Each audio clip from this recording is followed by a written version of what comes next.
Hey guys, this amazing video, the watch and enjoy.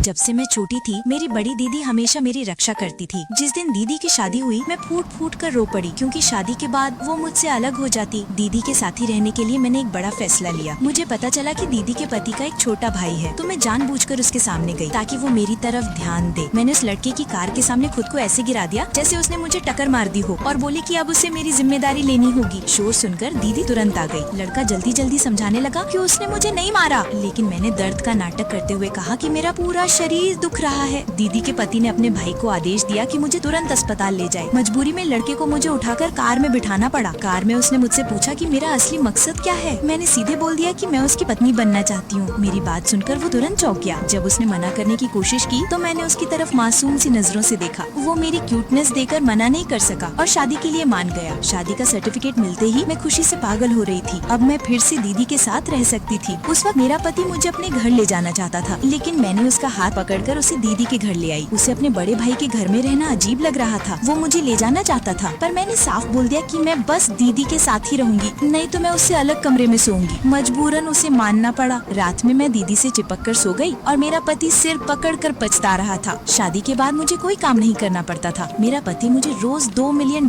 Pocket money देता था। मैं ऐसे ही 2 साल मजे से रहती रही। फिर एक दिन दीदी ने बताया कि उसके पति की खबर चल रही है कि वो अपनी पहली प्रेमिका से फिर से मिलने लगा है और वो पुरानी प्रेमिका दीदी को चिढ़ाने के लिए मैसेज भी भेज रही थी। दीदी ने तुरंत तलाक का फैसला कर लिया और मुझसे पूछा कि क्या मैं उसके साथ चलूंगी। दीदी की सबसे बड़ी फैन होने के नाते मैं तुरंत राजी हो गई। मैं सामान पैक कर रही थी, तभी मेरा पति आ गया। उसने पूछा मैं कहाँ जा रही हूँ। मैंने कहा दीदी अपने पति से तलाक ले रही है, तो मैं भी तुमसे तलाक ले रही हूँ। ये सुनते ही वो गुस्से में आया, मुझे पकड़ा, जोर से किसके और बोला तुम कहीं नहीं जाओगी। रात भर उसने मुझे छोड़ने नहीं दिया। अगले दिन मैं दर्द में नीचे नाश्ता करने आई तो दीदी ने मुझे तलाक के कागज दिए। मैंने बिना सोचे समझे साइन कर दिया, बस इस डर से कि मेरा पति पता न लगा ले कि मैं जा रही हूँ। मैं तुरंत दीदी का हाथ पकड़कर घर से निकल गई। उसके बाद दीदी को लगा कि मैं बोर हो जाऊंगी, तो उन्होंने मेरे लिए एक रेस्टोरेंट खरीद दिया। रेस्टोरेंट चलाने के लिए मैंने ऑनलाइन लाइव आकर खाने का वीडियो डालना शुरू किया। शायद मैं बहुत क्यूट लगती थी, इसलिए जल्द ही मेरे ढेर सारे फॉलोअर्स हो गए, लेकिन मुझे पता ही नहीं चला कि इससे मेरा पता भी पब्लिक हो गया। एक दिन मैं हमेशा की तरह अपने फैंस को खाना दिखाई रही थी, तभी अचानक मेरा पति मेरे सामने आ खड़ा हुआ और मैं पूरी तरह से हक्की पक्की रह गई। दोस्तों नेक्स्ट पार्ट के लिए लाइक, सब्सक्राइब, फॉलो करें।